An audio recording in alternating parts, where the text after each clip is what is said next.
Good evening, brothers and sisters.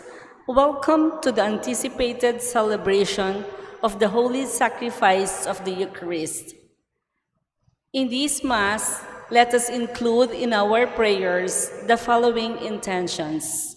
For the thanksgiving of Danzen Olazo, Tony and Let Santos for their 7th wedding anniversary, Gutierrez family, Lorenzo and Nora Pangilinan and family, Randy, Kate, and Francine Adanza, Bing Jones, Suniga family, and Rodel Quino.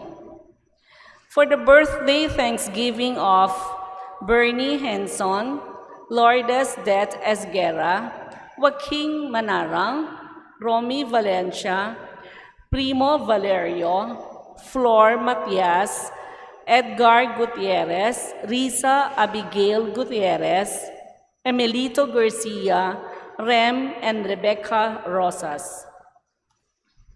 For the special intentions of Emily Lois and Erica Lane Garcia, Randy, Kate, and Francine Adanza, Adriano family, Tita Bermudez, Eleanor Ventura, Phil Janet Castro and family, Chucky Maan Castro Alonso, Anita Alonso, Marie Jonel Morales and family, Bernie Baby Henson and family, J. Sharon Manuel, Reden and May Rivera, J.R. and Aina Mejia, Reden, Jeremy and Joy Rivera, Mark Homer Munoz, Patrick and Sarah Gokinko, Herminio Lynette Nukum and family.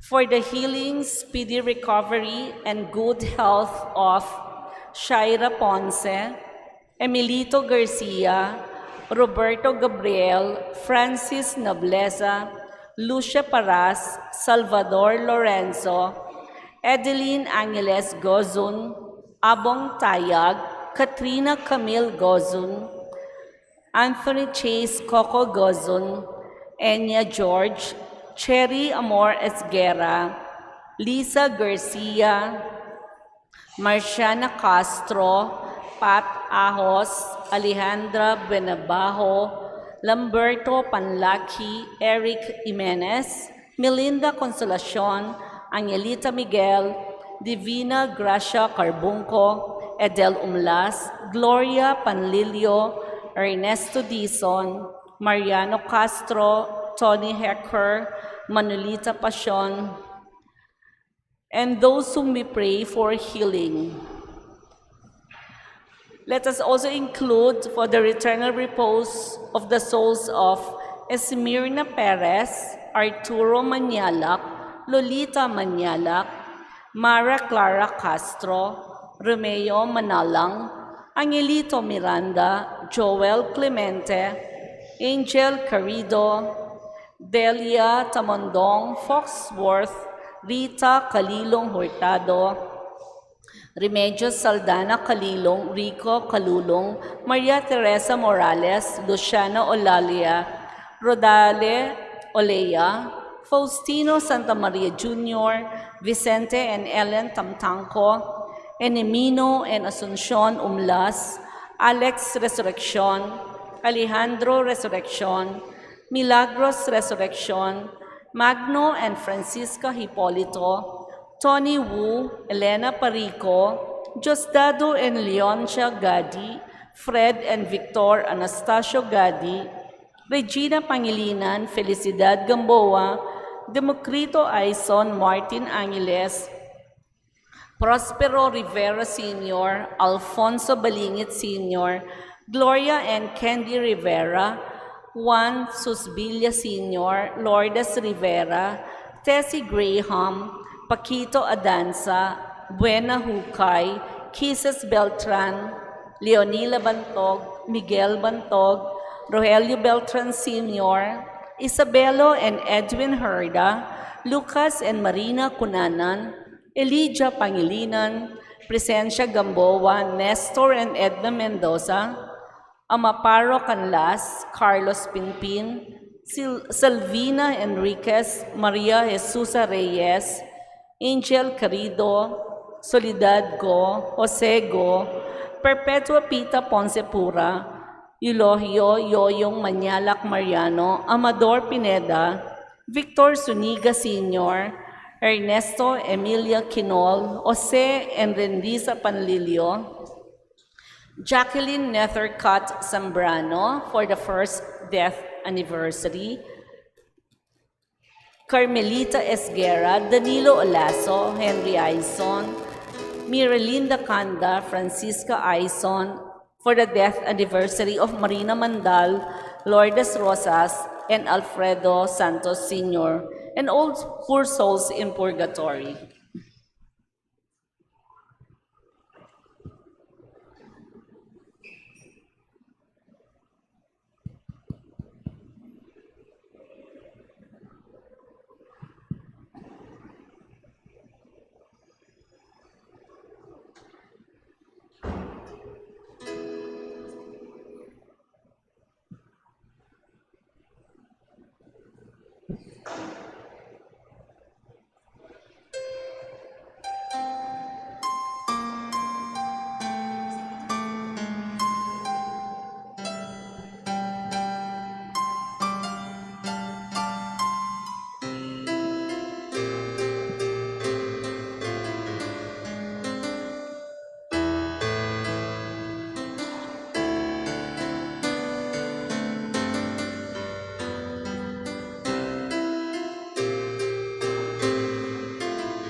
Our Mass presider is Father Deogracia Kergalang. Let us rise and glorify the Lord by singing the entrance hymn.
In the name of the Father, the Son, and the Holy Spirit. Amen. The Lord be with you. And with your spirit. Good evening po. Good evening, Amo. Today's Gospel presents the moving story of Jesus healing the leper. Healing declares that Jesus is the one who is to come. For when the Messiah comes, the blind regain their sight, the lame walk, lepers are cleansed, and the good news is proclaimed to the poor. The Messiah comes to inaugurate the year of the Lord's favor. Jesus needs our words and our actions, our hands and our hearts to continue to reach out today to the lonely, to the isolated, to bridge the gap between the separation of people. May this Eucharist strengthen us to become effective instruments of the Lord's healing love. And so, my dear brothers and sisters, for the times that we have sinned, we ask the Lord for pardon. Humbly recognizing our faults, we all together pray. I Confess confess. to Almighty God and to you, my brothers and sisters, that I have greatly sinned in my thoughts and my words, in what I have done, in what I have failed to do. Through my fault, to my most grievous fault. Therefore I ask Blessed Mary, ever Virgin, all the angels and saints, and you, my brothers and sisters, to pray for me to the Lord our God. May Almighty God have mercy on us, forgive us our sins, and bring us all to everlasting life. Amen.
Let us pray.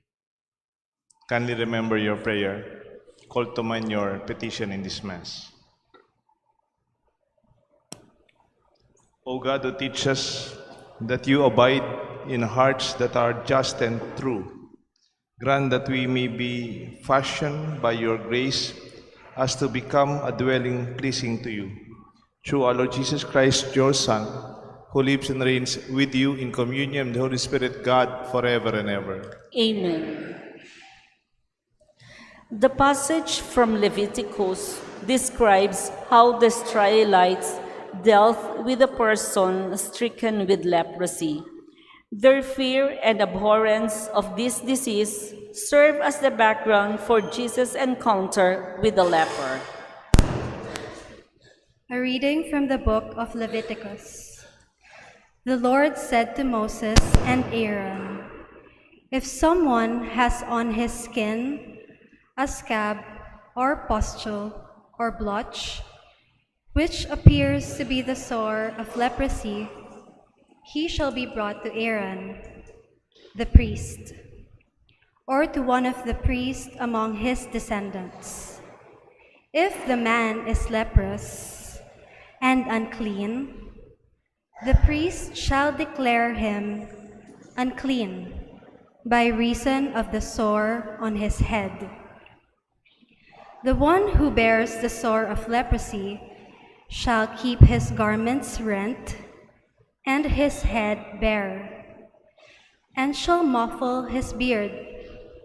He shall cry out, 'Unclean!' Unclean as long as the sore is on him, he shall declare himself unclean. Since he is in fact unclean, he shall dwell apart, making his abode outside the camp." The word of the Lord. Thanks be to God.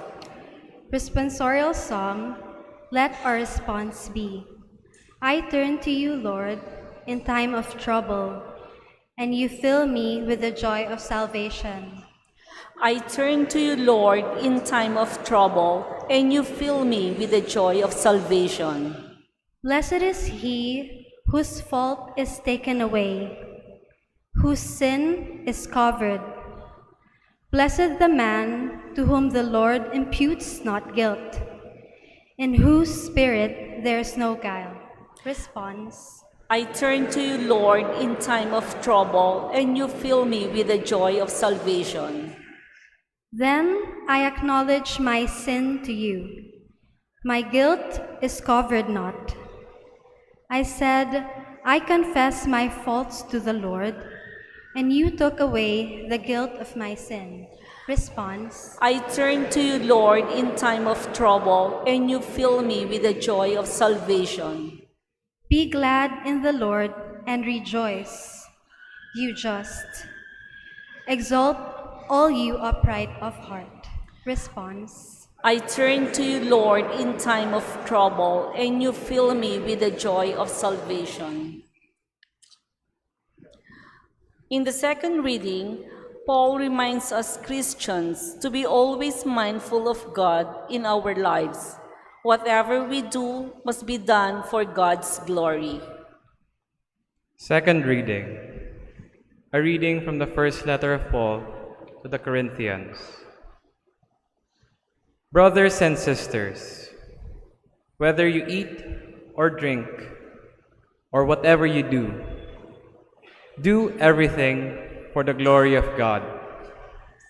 Avoid giving offense, whether to the Jews or Greeks, or the Church of God, just as I try to please everyone in every way, not seeking my own benefit, but that of the many, that they may be saved.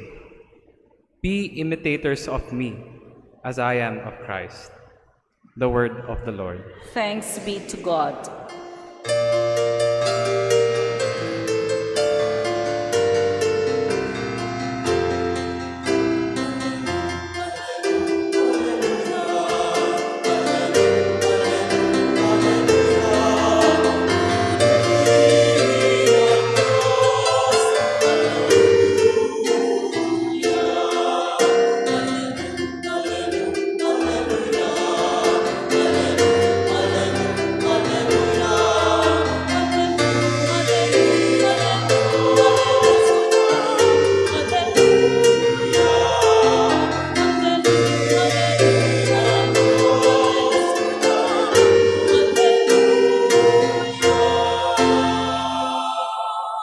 Altogether, a great prophet has arisen in our midst. God has visited his people.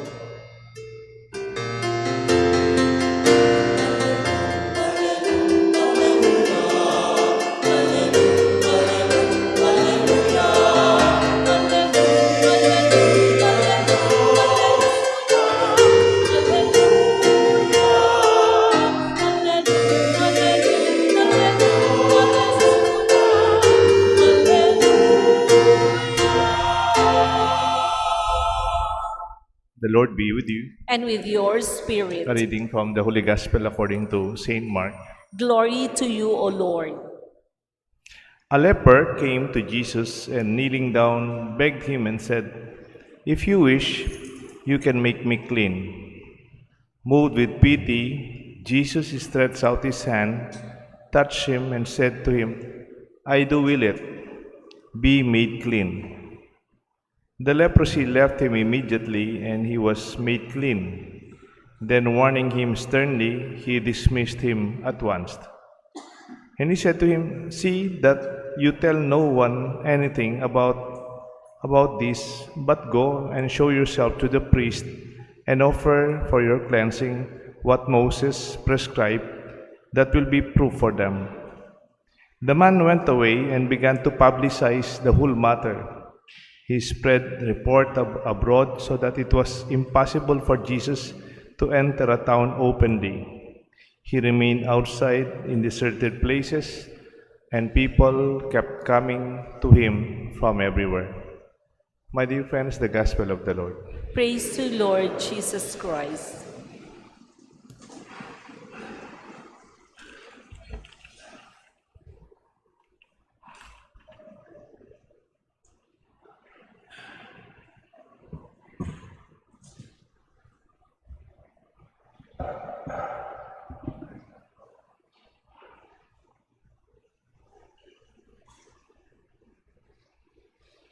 Healing the modern day leprosy.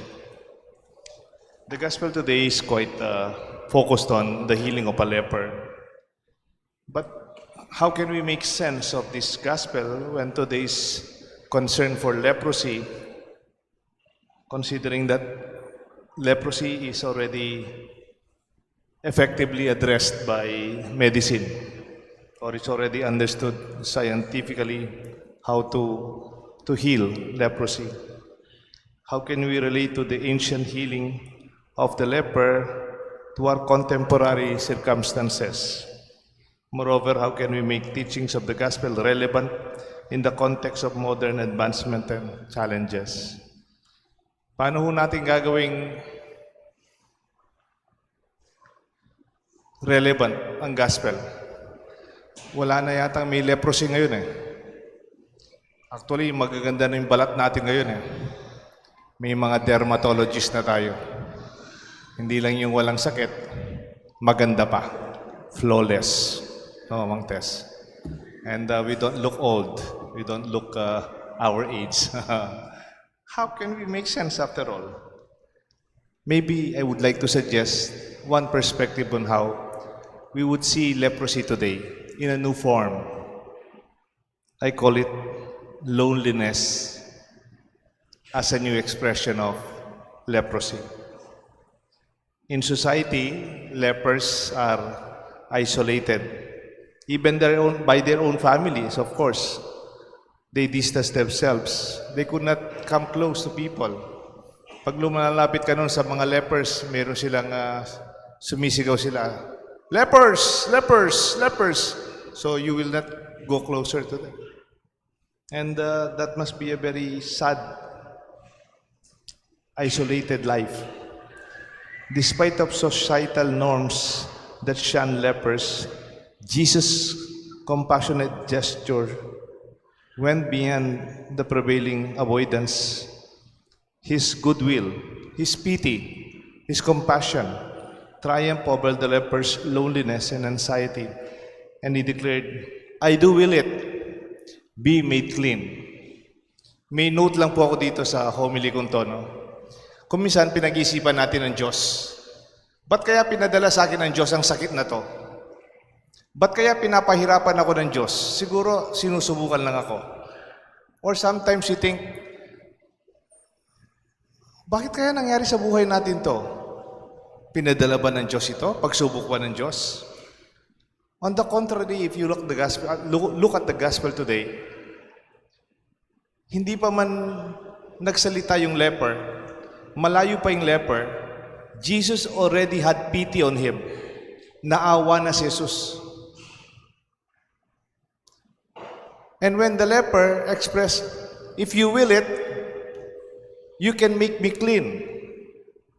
Parang sinabi ni Jesus, of course, I will it. I do will it. Be made clean. Did you see the will of the Father? It is about our healing. Hindi ginugusto ng Diyos na magkasakit tayo. Hindi pinadala ng Diyos ang sakit. Natural pong sakit sa katawan natin. Kahit sino naman, kahit santo papa pa, nagkakasakit po tayo.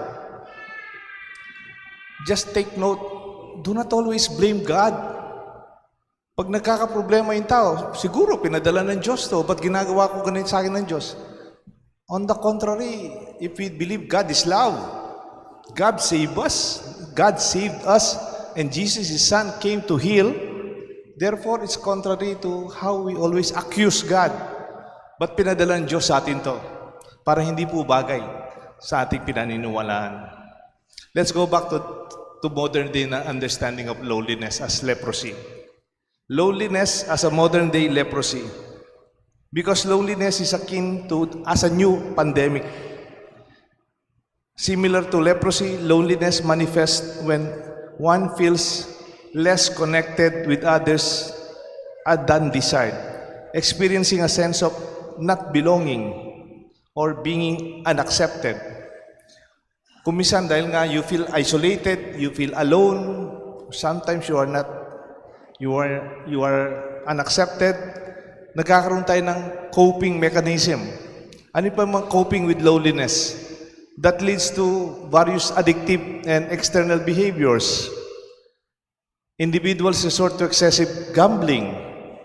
Pag nasosobra na po yung pagsugal, baka hindi mo naman talaga kailangan yung pera, kaya ka nagsusugal. Okay lang naman, medyo to kill time, mag-relax, pero I'm sure you're not after money. Baka you just want to have companions, kakwento. Even alcoholism or drug addiction and other vices as mechanisms to deal with loneliness. The yearning for connection may drive some to join groups where they feel accepted and wanted. Their pursuit to belonging sometimes leads people to associate with circles engaged with unhealthy, unsafe lifestyles, such as gangs, or kung saan, mga fraternity sa mga estudyante. They be involved with illegal activities as long as they feel they are accepted and they have a sense of belonging. At least, dito tanggap ako. In today's modern society, there is this decreasing investment in interpersonal relationships.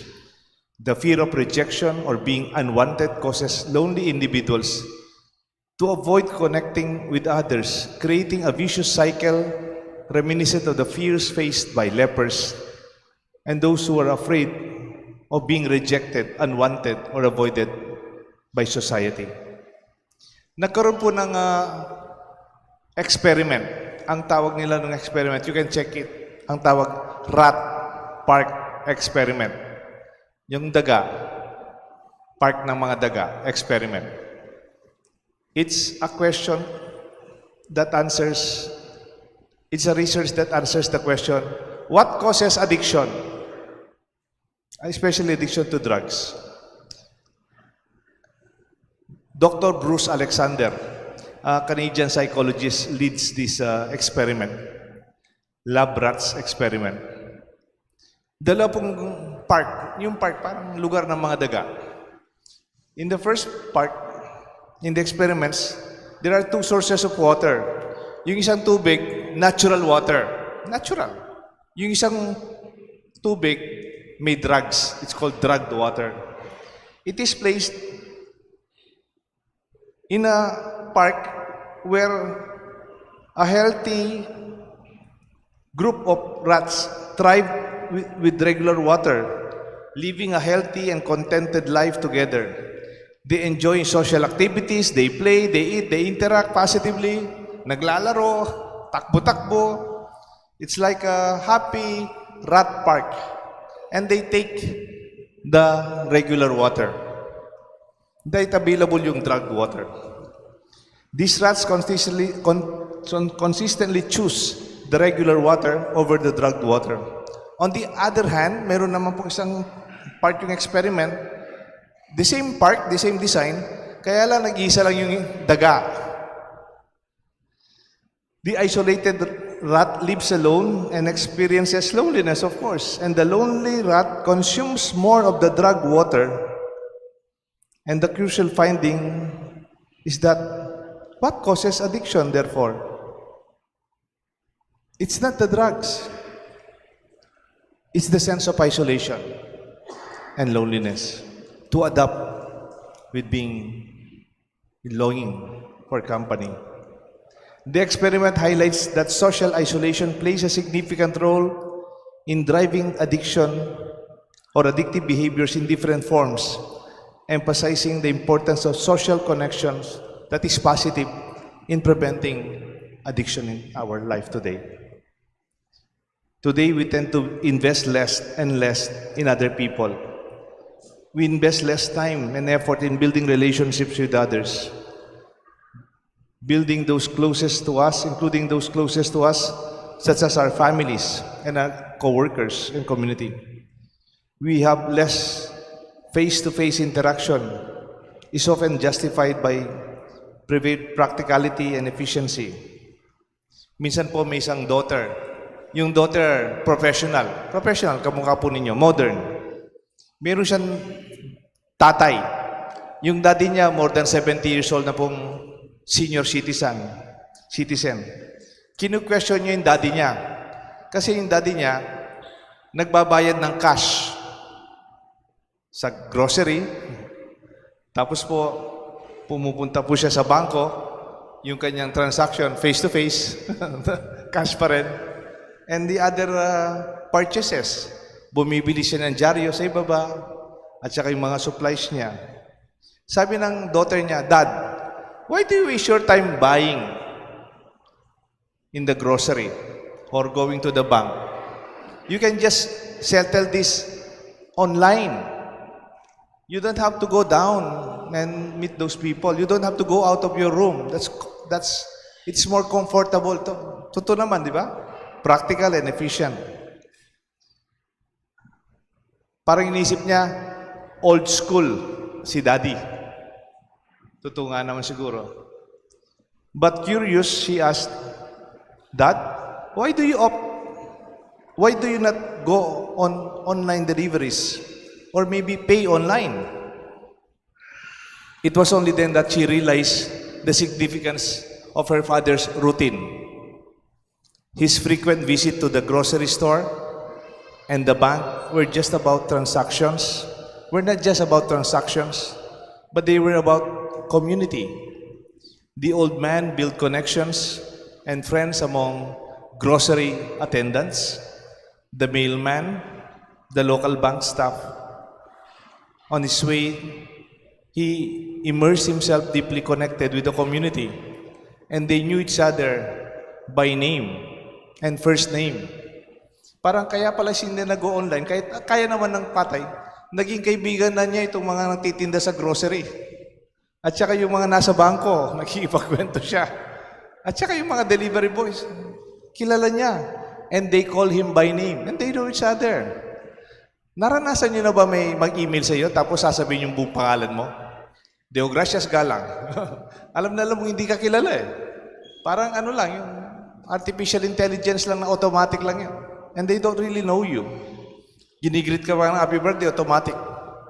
And maybe this is what is the call for today. Pwede rin tayong magsimba online. Yung mga nagsisimba online, hello. It's also good to go in person. Kung kaya nyo rin. Kung wala naman po kayong sakit. Kung di naman po kayong malayo. Why not go out and meet the people and meet the community? Because there are those who are hesitant to form connections. Or even others are displaying negative signs that lead for them to be avoided all the more. The fear of rejection or being unwanted often underlines this reluctance.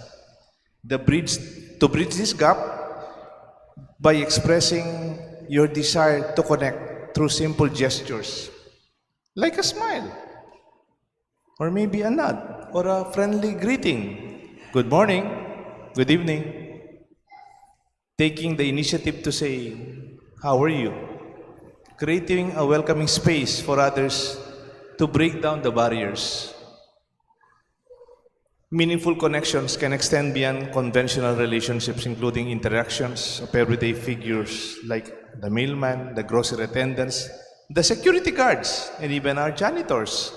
These seemingly casual encounters contribute to a sense of belonging, and it truly matters. Di ba kung minsan, pag nakasakay ka sa bus, kung sakali man nagbubus pa po kayo, lalagay mo yung bag sa tabi mo para walang uupo doon. Sometimes, we have instant friends when may nakakasakay tayo sa bus o nakakasabay sa jeep, even sa simbahan. I hope this church, our community, will be more welcoming by just offering a seat to somebody who just came. Recognizing this importance is valuable to develop our people skills, to enhance social capital. Choose to immerse yourself in environments when you feel comfortable and extend your reach to places filled with warmth and joy. By doing so, you'll discover the power of connection, realizing that you belong, that you matter, and you are part of something greater. Mayroon pong song yung Beatles. Most of this sinulat po ni Paul McCartney. Ang title ng song ng Beatles, Leonore Rigby. Kung minsan, ang title ng song na to, Lonely People. Sabi ng song, all the lonely people, where do they all come from? All the lonely people, where do they all belong? Leonore Rigby picks up the rice in the church where a wedding has been, lives in a dream, all the lonely people, where do they all come from? All the lonely people, where do they all belong? Kung makakausap ko lang si Paul McCartney, sasabihin ko sila, they belong here. They belong here with us. You belong. We belong. We're never isolated and lonely. Nakakalungkot kasi si Leonore Rigby. Picks up the rice in the church where a wedding has been. Parang pinupulot niya po yung mga, di ba pag masaya, tapos na yung kasal, darating siya pagkatapos ng kasal. She's isolated. Maybe gusto niyang mag-attend sa kasal. Gusto niyang magkasama, pero hindi. She lives in a dream. I feel that we have to break that dream into reality. That you belong, you matter, and you are with us. Spread this and reach out to others the way Jesus reached out to the lonely person in the gospel. May God bless us all, the Father, the Son, and the Holy Spirit. Together, let us profess our faith. I believe in one God, the Father Almighty, maker of heaven and earth, of all things visible and invisible. I believe in one Lord Jesus Christ, the only begotten Son of God, born of the Father before all ages, God from God, light from light, true God from true God, begotten, not made, consubstantial with the Father. Through him all things were made. For us men and for our salvation, he came down from heaven, and by the Holy Spirit was incarnate of the Virgin Mary and became man. For our sake he was crucified under Pontius Pilate. He suffered death and was buried, and rose again on the third day in accordance with the Scriptures. He ascended into heaven and is seated at the right hand of the Father. He will come again in glory to judge the living and the dead, and his kingdom will have no end. I believe in the Holy Spirit, the Lord, the giver of life, who proceeds from the Father and the Son, who with the Father and the Son is adorned and glorified, who has spoken through the prophets. I believe in one holy, Catholic, and Apostolic Church. I confess one baptism for the forgiveness of sins, and I look forward to the resurrection of the dead and the life of the world to come. Amen. We look to the Lord who gives, perseveres, and saves life as he did to the poor leper. May our loving Father give us a loving heart similar to his as we pray. Lord of life, listen to our prayer. Lord of life, listen to our prayer. May Pope Francis, bishops, priests, and deacons lead the flock with the compassionate heart of Jesus our Savior, we pray. Lord of life, listen to our prayer. May political and civil leaders move with compassion to the cries of those who are suffering because of racial and religious discrimination, violence, and terrorism, and render to them justice and peace, we pray. Lord of life, listen to our prayer. May the Lord make us all his instruments to comfort those who suffer, to lift the spirit of the depressed, and to bring his love and hope to those broken in body and spirit, we pray. Lord of life, listen to our prayer. May our society never lose respect for human dignity and life. May we care for and defend the elderly, the sick, the poor, the disabled, the refugees, and children, we pray. Lord of life, listen to our prayer. May the Lord welcome our departed brothers and sisters into his kingdom, where they will behold God face to face, we pray. Lord of life, listen to our prayer. Let us pray for the urgent concern of our community and our personal intentions. We pray. Lord of life, listen to our prayer. God our Father, your Son Jesus Christ revealed how close you are to us, especially to those who suffer. Hear our prayers and give us joy and serenity as we continue to work for your kingdom, where you live forever and ever. Amen.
Pray, my dear friends, that this sacrifice may be made acceptable to God the Almighty Father. May the Lord accept the sacrifice at your hands for the praise and glory of his name, for our good and the good of all his holy church. As we celebrate your mysteries, O Lord, with the observance of that is yours due, we humbly ask you that what we offer to the honor of your majesty may profit us salvation. We ask this through Christ our Lord. Amen. The Lord be with you. And with your spirit, Lift up your hearts. we lift him up to the Lord. Let us give thanks to the Lord our God. It is right and just. It is truly right and just, our duty, our salvation, always and everywhere to give you thanks, Lord, Holy Father, Almighty and eternal God. For when your children were scattered afar from sin, through the blood of your Son and the power of the Spirit, you gathered them again to yourself, that a people formed as one by the unity of the Trinity, made the body of Christ and the temple of the Holy Spirit, might, for the praise of the manifold wisdom, be manifest as the Church. And so, in company with all the choirs of angels and saints, we praise you, and with great joy we proclaim.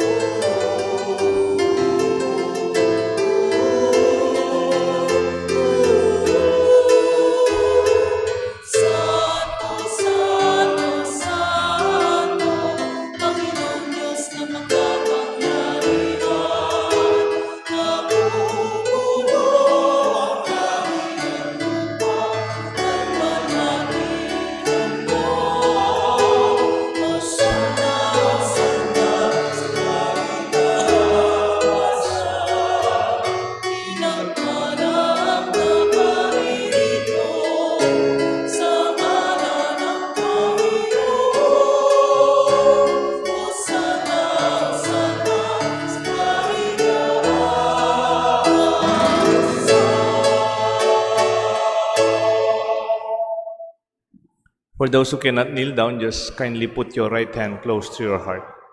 You are indeed holy, O Lord, the fount of all holiness.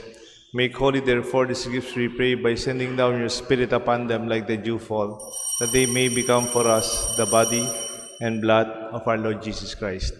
At the time he was betrayed and entered willingly into his passion, he took bread, giving thanks, broke it, and gave it to his disciples, saying, "Take this, all of you, and eat of it, for this is my body, which will be given up for you."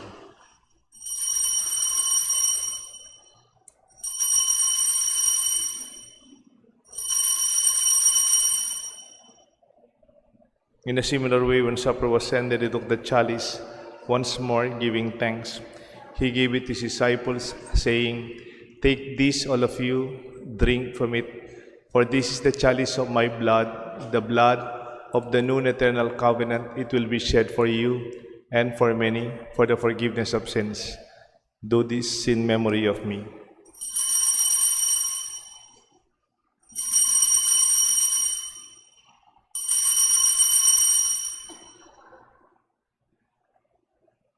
Let us proclaim the mystery of faith.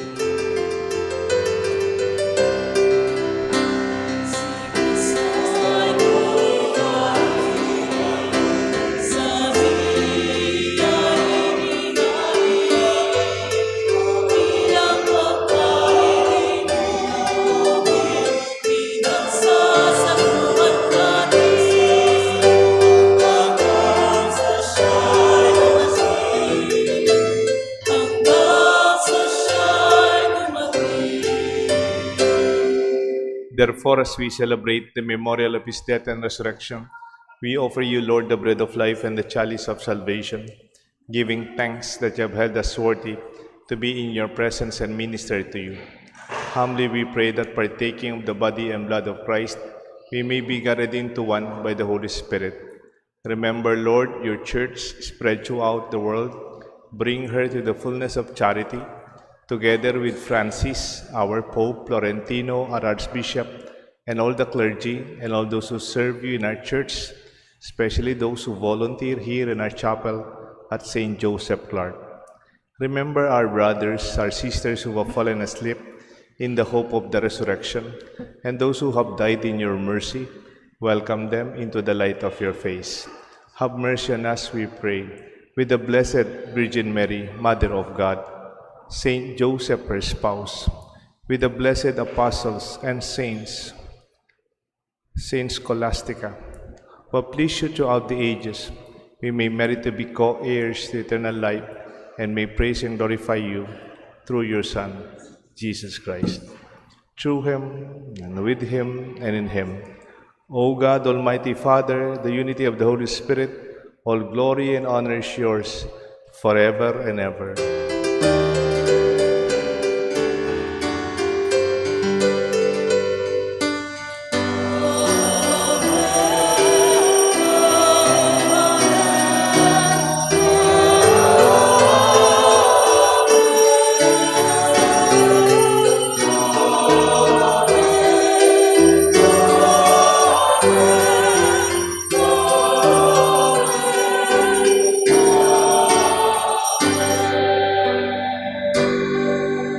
Savior's command, informed by divine teaching, we dare to call God our Father.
Deliver us, Lord, we pray, from every evil. Graciously grant peace in our days. In your mercy, keep us free from sin, safe from all distress, as we await the blessed hope and the coming of our Savior, Jesus Christ.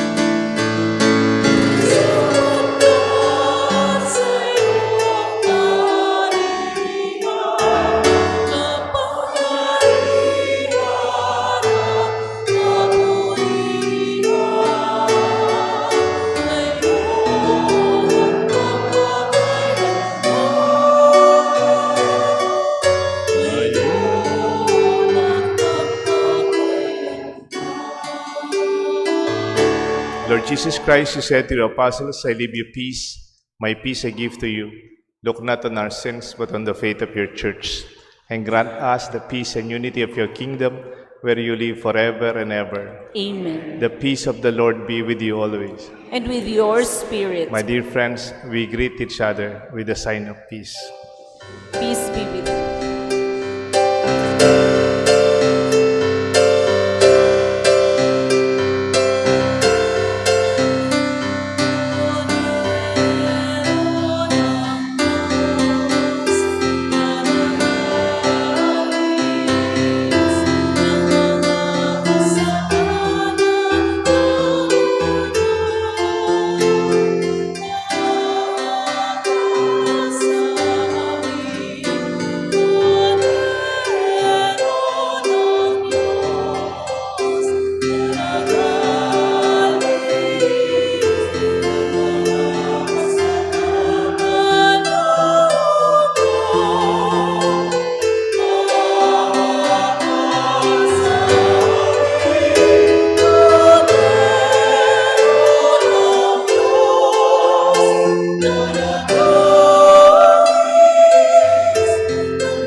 Behold the Lamb of God, behold him who takes away the sins of the world. Blessed are those called to the supper of the Lamb. Lord, I am not worthy that you should enter under my roof, but only say the word, and my soul shall be healed.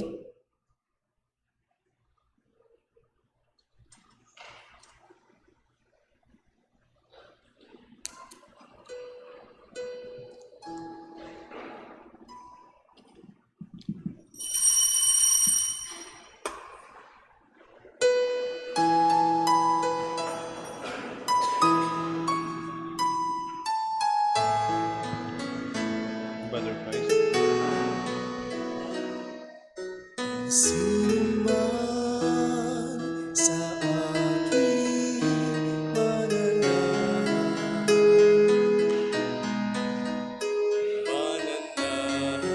din ako sa Kanya. At kung siya'y mapunga ng masagana,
Let us pray.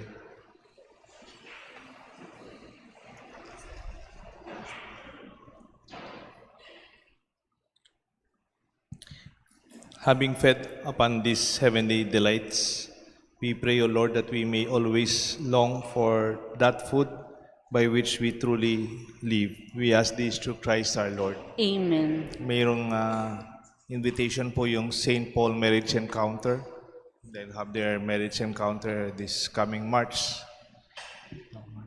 And we're inviting couples to take time to have the refresher and renewal. And I've met many couples that went through this and have changed their life for the better, even for their children. I hope you can consider it. May oras pa po, we can plan. I'll be very happy to have you with us. Sa Wednesday po, February 14, may misa po tayo dito, Ash Wednesday, 12 noon time. May misa po ako sa mga opisina like 10:30 sa CDC, pero by 12 o'clock may misa po tayo dito. Kung meron pa po kayong sobrang mga old palms, yung palms last 2023, yung binless nating palms, you can offer them dun sa office natin. Yun po yung ginagamit nating mga ashes for Ash Wednesday. And then, papagawa ho natin yung kumbento sa parokya dito sa Holy Cross, Sapang Bato. Ito po chapel ng parokya. At yung konbento po doon, malit lang, parang sukat niya resettlement site, resettlement housing unit. Wala po siyang space for meetings or even welcoming guests. Pagpapasok mo, kusina na kagad, no? So we're planning to build a new convento, and nakapasok na po yung mga plano for a building permit sa City Hall, sa city government natin. I hope within this week or next week lalabas na yung building permit, or at least we can already officially start with those papers. Nagtataka nga ako yung nag-initiate ng mag-fundraising sa Sapang Bato, hindi man yung religious groups yung mga nagsusumba. Zumba. So, meron silang Zumba para sa kumbento. Yan. February 24. In fact, nagprint po sila ng 600 tickets na tigwa 100. Nabenta na yata yung almost 50 or 500. Meron pa po silang sobrang tickets dyan, mga 100 na lang po. Nandyan po sila sa garden. Taga-Sapang Bato po sila. Hindi po sila religious group. Zumba po sila, Zumba dancers. Natouch naman ako, siyempre. Nag-initiate, taga-Zumba, yung para pagawa yung kumbento. Di maganda. I'm sure later on, I will do more information about this. Magpapatulong po ako sa inyo, not only as a community, even as a family. And nandun po sila. You can also buy a ticket or two. Kahit hindi po kayo nagsusumba, you can support their good initiative na po. I'm inspired by their concern sa simbahan natin. And alam niyo po, napaubos sila yung 500 tickets. Nag-house to house po sila sa barangay namin, sa parokya. And I could see their commitment and their enthusiasm. I will bless you, my dear friends and our family. The Lord be with you. And with your spirit. Kindly bow your head and receive God's blessings. May the God of all consolation order your days with His peace and grant you His gifts of His blessing. Amen. May He free you always from their every distress and confirm your hearts in His love. Amen. So that in this life's journey you may be effective in good works, rich in gifts of hope, faith, and charity, and may come happily to eternal life. Amen. And may the blessings of Almighty God rest upon you, upon your family and loved ones, the Father, the Son, the Holy Spirit. In our Amen. community, let no one be lonely or isolated. You belong. You matter. You are part of us. Our Mass is offered. Thanks be to God.